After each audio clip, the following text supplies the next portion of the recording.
Welcome back to the Bright Side Up podcast. We just got off the best conversation. We cannot wait for you to hear. And I know we say this a lot, but we truly, truly mean it. Such valuable information, especially for those in their own business, in a small business, thinking about pivoting to start a creative project of your own. This is your girl. No, she was incredible. And it's kind of amazing the way that things work out. So Lindsay is actually Jen Sherman's manager. She found us Bright Side Up and pitched us Jen Sherman. And of course we were like, absolutely. I mean, it's Jen Sherman.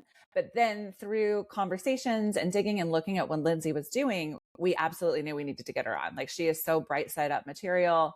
And thankfully she said yes. And we just took away so much from this combo. We can't wait to join her community. And highly encourage that you guys do the same thing. I mean, the links are below. Check her out. She is so incredible and shares so much. So Lindsay Pinchuk is an award-winning entrepreneur, consultant, and small business mentor who's among less than 1% of female founders to successfully lead her company through an acquisition. She built her first company, Bump Club and Beyond, from just $500 to a seven-figure brand. That's insane.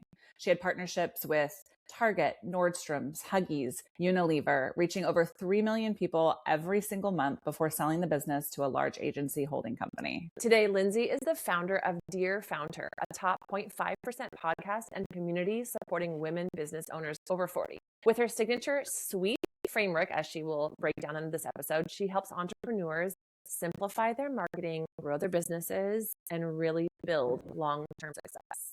So without further ado, here is Lindsay. First of all, thank you, ladies, for having me. It's an honor to be here. I'm so excited for this conversation. I listened to some of your episodes and I don't know, I just feel like you're like chatting with friends. And so I love that vibe. So thank you for having me and including me in that world. A little bit about me very quickly. I worked in ad sales for 10 years. I worked at the Hearst Corporation. I had a job I loved.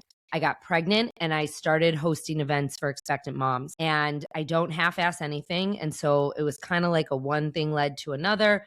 And the next thing I knew, I had this business. It was called Bump Club and Beyond. And I never ended up going back to corporate America. I did for a few weeks. And I went full force, full speed ahead with Bump Club and Beyond. I grew it to be a business that reached 3 million people per month. We were generating 7 figures of revenue for 6 years straight. And I sold it.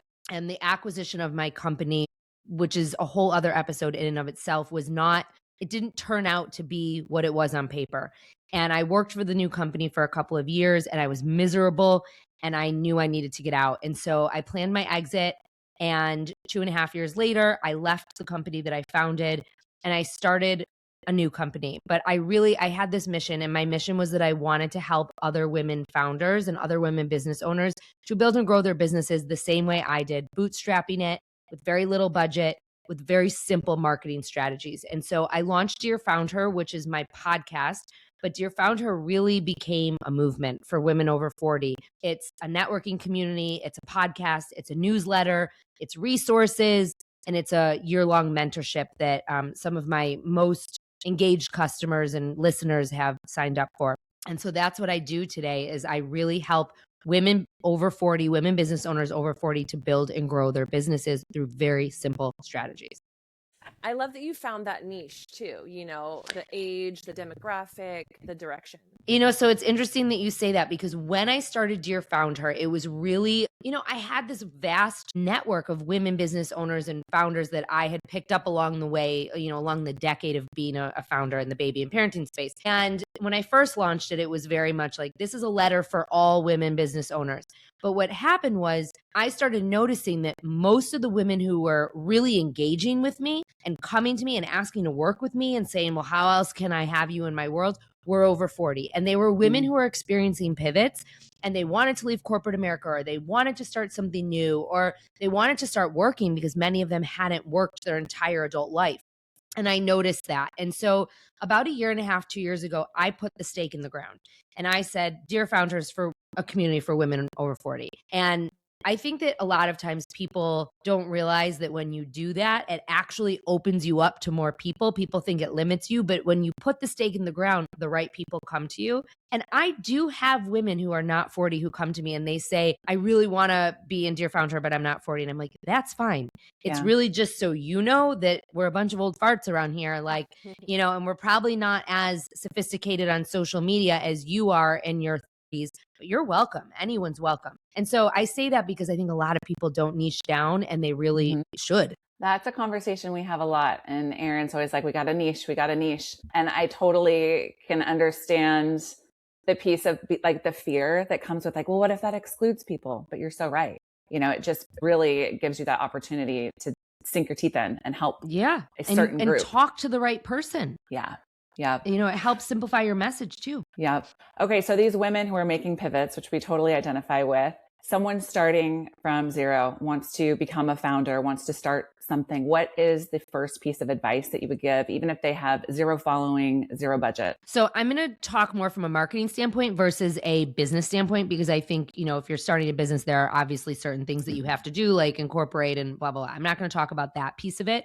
I am going to talk about what you should do from a content standpoint. And that is, you simply have to start telling your story, and you have to start storytelling and talking to the community you want to reach. Sometimes you don't even know what the business is going to be, but you know who you want it to serve. Start talking to them. Start talking to them about their pain points. Start talking to them about their interests. Start sharing the stories that you have that you can connect with them on and identify with them on. You will start seeing that those people start coming to you, and it resonates, and they start connecting with you. I had this guest once on the podcast who didn't even know what her business was going to be. And she started an Instagram account. She knew it was going to be in the beauty space. Wasn't sure what. She knew it was going to help women, like older women. And she just started talking to them. When she opened her first store in New York 2 years later, she had a following of people that came to the store. And that's why you just need to start talking to your target customer. What was her business, out of curiosity? It's Rachel Liverman. She started Glow Bar.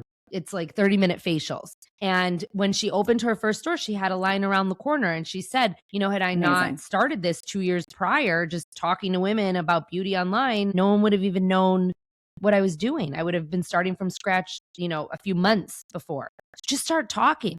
And someone actually asked me the other day at one of my Dear FoundHer events, they were like, what should I do if I want to start something, but I'm not really sure, but I have a little bit of an idea. And in addition to starting to talk to your community, start talking about that idea to people. People think that they're going to steal it, that people are going to steal your idea. No one, like, whatever, you're your own secret sauce, but just start putting it out into the world that this is something you want to do. Because when you do that, people start offering advice, they start offering connections, they start wanting to help you build, especially when you're of this age. I do find that women are just much more. Oh, totally. So let's talk a little bit more about the audience versus community, and why is it so important to have that distinction, and what does that have to do with your bottom line? Kind of go a little more into that. So when you look at your followers as an audience consumes. That's it. Like, they are consumers of whatever it is you're putting out there. And so when I think of an audience, someone who's listening to your podcast only is an audience. Like, they can't engage with you, right? But a community is a two-way street. They engage, they show up, they support, they share you. They DM you, they comment, and it's definitely more of an engaged interaction. Now, once you have a community that is really dialed into what it is that you're doing, you as a business owner can start tapping into that community. You can start selling to that community, and they trust you already. When I started Bump Club, I really just kind of like, I'm going to date myself, but there was no social media. So like it was a little bit different because it was 2010 and it was a very different situation. But I just kind of showed up and started talking about being pregnant and talking to pregnant women and hosting free events for pregnant women. And then once I started hosting paid events, they were already dialed in. They knew me, they trusted me, we had already had conversations, and they bought tickets to the events. It's the same now. When you show up on social media and you write back to people and engage and listen and drop voice notes, when you then put out an offer, or you're going to sell a course or whatever it is that you're selling, they're more apt to buy because they trust you. Also, when you have a community, you can ask them to do things for you. Hey, can you share this with your communities? Can you spread the word for me? They're dialed in and they know you'll do the same for them. That's what a community does for one another. They will mention your name in rooms when you're not present. They will also offer you feedback. When you have a community, I mean, the number 2 thing I tell people when they're getting started is survey your community. Ask them what they want. Like, there's no reason why you shouldn't be asking people, what is it that you want from me? How do you want to work with me? Those kind of things. So these are all things that when you start doing them with your community, they impact your bottom line because they're more apt to transact from you. And it's really as simple as that. Totally. Now, how would you advise converting someone from the audience to the community? So the number one thing I say, especially like I'm gonna really focus on social media and email at the moment, is making sure that you are having calls to action. And it's funny because I'll say to my clients, like, when you put up a post, make sure you ask for a comment. Make sure you ask them to introduce themselves. Make sure you ask them to tag someone who wants to see it. And the number one response that I get is like, but I did that last week and it didn't work. And I'm like, but you can't just do it once. It has to be something that is ingrained in your business and that you are doing it all the time. And eventually people will comment back. They will engage. They will DM. Share things that are not vanilla. Share things that are maybe a little controversial. And I'm not saying like, controversial that would put you out of business, but if you have an opinion, share it because that's how people engage with you and then respond. Like that's the other thing is that people post and ghost all the time. No, you got to answer your DMs. You got to answer your comments. When I do voice messages back to people, 9 times out of 10, it's because like my fat fingers are like on the keyboard and I can't type fast enough and it's just much easier to leave a voice message, right? So I'll leave a voice note and people are like, wow, oh my God, like thank you so much for taking the time to leave that message. Those points of connection are really how you start getting people to engage with you. And also, it doesn't happen overnight. Yeah. This is a slow crawl. You're running a marathon. Like you are not running a sprint. And so it's really important that you do it and you keep doing it and keep showing up because if you're sharing a message that connects with people, people will respond to you. So let's talk about partnerships. What makes the successful ones really work? So a good partnership, and I want to define partnership really quickly. I want to say I am referring to transactions that have no monetary component. So like you and I right now, this is a partnership. In my opinion, this podcast is a partnership.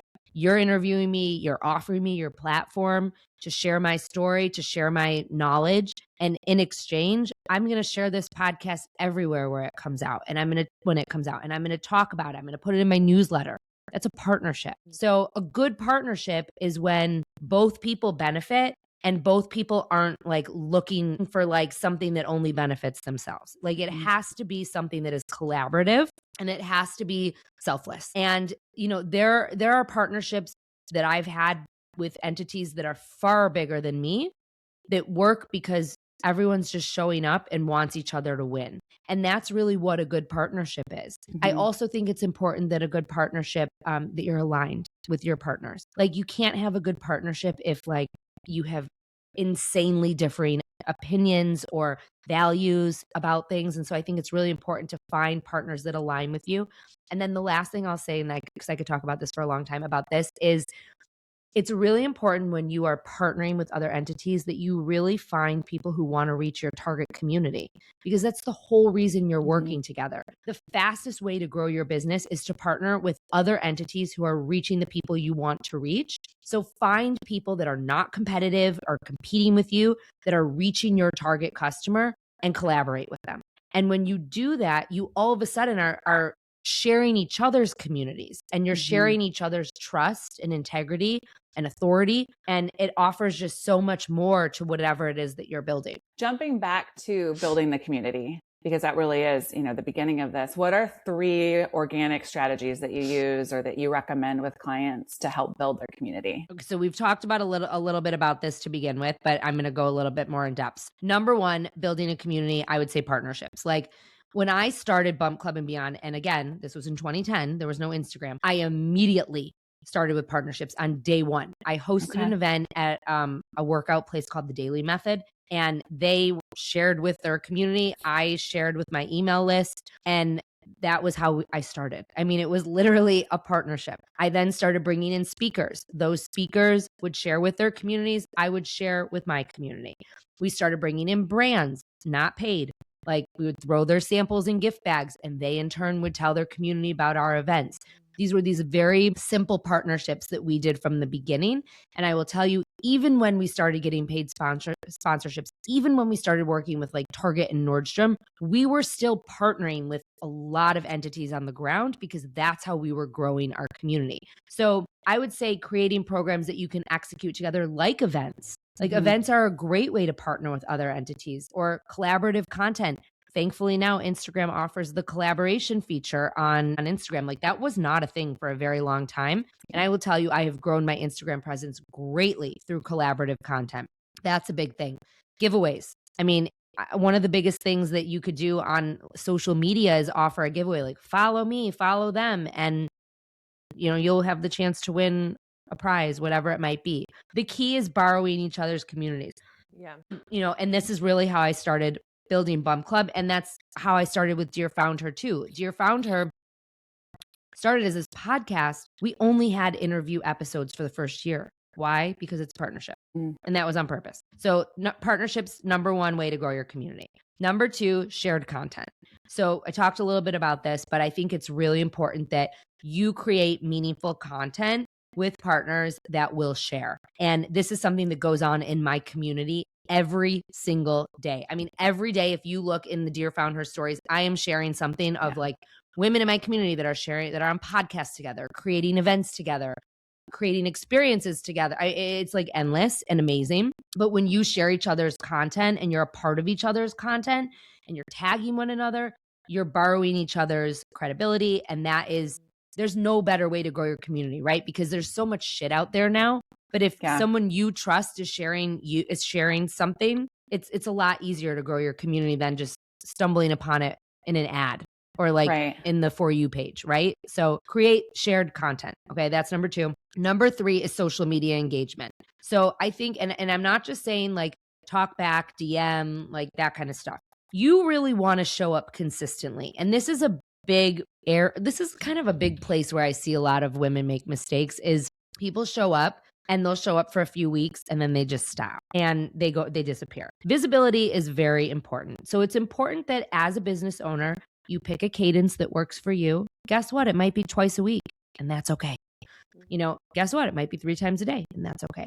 Pick a cadence that works for you, stick to it, and show up so you are not disappointing the community that you are creating. And so you are not interrupting the momentum that you're creating.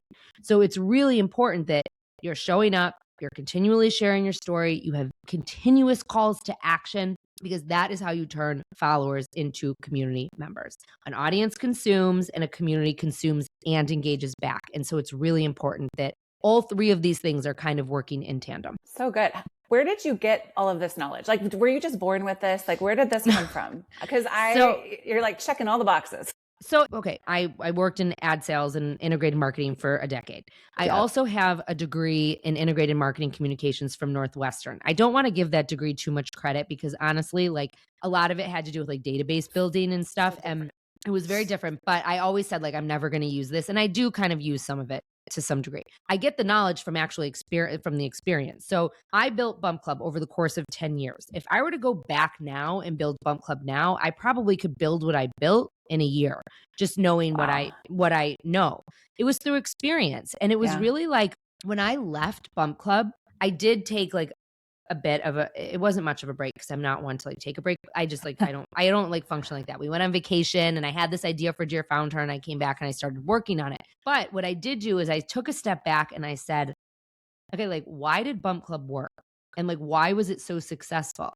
And when I started like making a list of the things that I did, they were very simple. Like these things that I just described to you, anyone can do. It's simple. And if you're not doing these simple things, you can't do the more involved things like run ads or create funnels. Like you can't do those things without the simple practices being in place. And actually the simple practices move the needle more than anything. So I really sat down and I said to myself, how did I build this company? And what transpired was I created this framework I called Sweep. Like it literally came from me making a list and realizing that I was taking one core message and I was like sweeping it across my social media, my website, my emails, my events, my partnerships, and my publicity. And that's how I did things. It wasn't like I was recreating like the wheel all the time. I wasn't like creating content all the time. I'm not a content creator. Like I create content as a part of my business, but I'm not a content creator. And so it's important that I'm efficient. And people are always like, who's on your team? Like how many people are on your team? I'm like, you're fucking looking at her, like, can I swear here? Sorry. Yes. Okay. So I'm like, you're looking at her. I'm like, I have a system. And like the system is something that I used without thinking about it at Bump Club. And now I use it a little bit more intentionally, if that makes sense. And that's what I teach. Like, that's absolutely. what I teach now. So you're juggling all of this. Now with your girls, as they're 12 and 15, right? Mm-hmm. Do you see them getting involved in business like this? Like, I'm sure they're watching and listening all the time. Like, what an amazing perk. All of our kids are watching and listening all the time. And I realized that very early on. I walked into the playroom. I don't know, my first daughter was 4 maybe. And so that was, only 4 years into Bump Club. And I said, what are you playing? And she said, I'm playing Bump Club. And she had like an easel set up and she had like a stroller and she goes, here's my presentation and here's my giveaway, because we used to give away strollers a lot. And I was like, oh my God, like she's watching. And so it was really in that moment that I realized that they are always watching. They know. And it's very important to me to set a very good example for my kids all the time. The question I know you asked me is, do I see them getting into business? Perhaps. Like my oldest daughter has a very entrepreneurial spirit. She's an incredible artist. She does like fashion design and she does like painting, but she got an embroidery machine last year. She asked me for it. I told her I'd buy it for her and she could pay me back over time. So every month on the first of the month, she gives me $40 and we're paying it off over time. And she has a business. And so it's like, we're slowly getting started and I'm helping her. Of course, like I'm telling her what to do and like guiding her and giving her suggestions. But she like will go down into the basement after school and like do her sewing and her embroidery over like going out with her friends. I mean, she prefers to do that. And so I do potentially see my kids doing something in business, at least my older one. Let's talk about mental health and how it was to have this successful Bump Club company and then have it being taken over and you said you were miserable. Like I'm sure that kind of resonates with people that have been in your situation too. Like, how hard was it to be there, see it run differently, and then make that decision to step away? It was incredibly hard. And I also want to say this was during COVID. So like had I not sold my company, we would have gone out of business. All my competitors went out of business during COVID. We were backed by a big entity. And so like I was still making a salary and I was still going to work every day. And we shifted everything to online events. So like, and it was just like a lot. But to your point, Erin, it was really, it was really hard because they told me one thing and then another thing materialized and it's your baby, right? So it really kind of came in stages. And the first stage was very much like, I was very depressed and I was like, I have to do something about this. And I didn't really know what I was going to do or how I was going to do it. And it's very hard to walk away from not just a business that you've built, but this was a business that, I had 10 employees that came to the new company with me. So I really felt like I had to take care of them. And I also had a community of 3 million people who were relying on me. And a big part of the plan when we moved over, when we got bought, was that I was going to kind of like phase out and we were going to bring in new moms to be like the face of the company because I wasn't a young mom anymore. I didn't have babies anymore. That's part of why I sold it. And so it was really kind of coming to like, okay, well, they're not going to make any changes. So like, I have to make that change. And like, and I did, it took a long time for me to really get over that hump and to, make that decision to say, okay, I want to leave. It was a very long process. It was a long legal process. It was very draining. And, by the time I left and it was like my last day, I actually had a physical reaction. I was sitting here at my desk and I turned over the keys to the castle, which the keys to the castle was the Instagram password. And that was a very big thing because they didn't have it. And that was my leverage actually. Yeah. And so I gave it and I blacked out. And so I think that in and of itself, like it speaks volumes about like how I felt and how I was just so stressed out. And like, I called my husband. I was like, I've just passed out at my desk. Wow. They actually had, like, they were my first client. There was still so much knowledge and institutional knowledge they didn't know. So I turned it all over. I left. I was no longer an employee. And then I came back as a consultant for like 10 weeks to kind of wrap things up with them. And by the time I made the announcement that I was leaving, a lot of people were asking like, are you so upset and blah, blah, blah. And I said, I like sat Shiva for this already. This has been going on for 18 months. Like I am so relieved right now to be leaving. And my whole kind of litmus test for this was, what's the worst that happens? And that's what I asked myself when I left Hearst, when I started Bump Club. What's the worst that happens? And can you live with that outcome? And I could. And for me, the worst in this case was I'm going to leave and try to consult. And if I can't consult, then I'll find another full-time job and that someone will hire me. And that was it. And I knew I had to do what was best for me. I was in a very horrible place and I am so glad that I did. I love it. Well, let's fast forward to Dear FoundHer. I know we touched on a little bit, but talk to us about Dear FoundHer. Who is it for? What are you serving? Yeah, so I started Dear FoundHer as a podcast and it really has like become this movement. It's so crazy. I just think it's just these amazing, it's for women over 40 who are business owners. And it is just such an incredible community. And I often say that I need the community as much as they need me. And it probably, didn't take long for me to realize, but they are a part of my everyday. I just had an event in Roslyn, New York this past week, and like 20 women from the community came. They came from like 2 hours away just to come to this event. And be not just to support me. Like, it was amazing that they came to support me, but they came to be with each other, which I think speaks volumes. So love that. What has transpired is I have this podcast, but a lot of the women wanted to work with me. And so I created a group mentorship called Marketing Made Simple for Small Business. It's cohort based. It's a year-long program. We meet once a week. And I'm basically their mentor. I'm their marketing mentor. And I help them build and grow their businesses. From there, I developed an online community called The Forum, which is really for any woman business owner. It's the most amazing, supportive group of women. It's all online. We meet once a month. I do office hours, but in between the office hours, we have expert workshops. They all talk to each other. They ask each other questions. They've hired each other. I mean, I've hired some of them to do work for me. I mean, it's been amazing. And then I have a newsletter and of course, social media, but it's really become a community and content platform for women business owners over 40 who just want to cut through the bullshit. It's no bullshit, no gatekeeping. It's really just what works. And that's really what it is. It's amazing. So refreshing. Right Side Up needs to be part of it. Yeah. Well, I was going to tell you that. I'm going to talk to you about that after. So it's like exactly what we need. Erin and I just get on the calls and we're like, okay, what do we do? And it's just the two of us.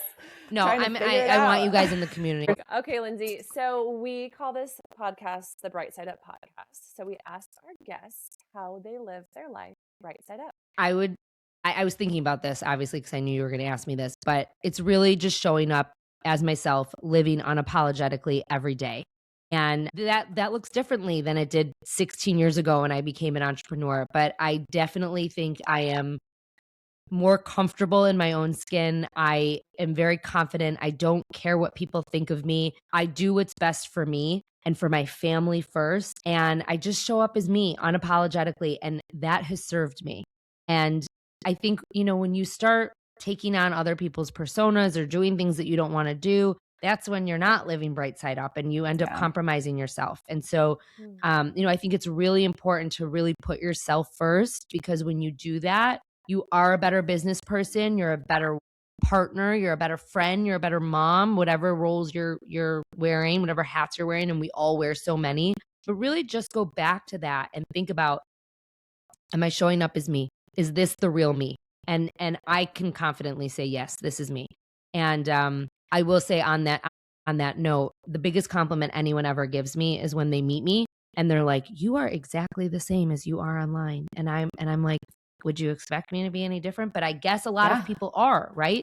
Yeah. And so to me, that is the greatest compliment of all time. I love that.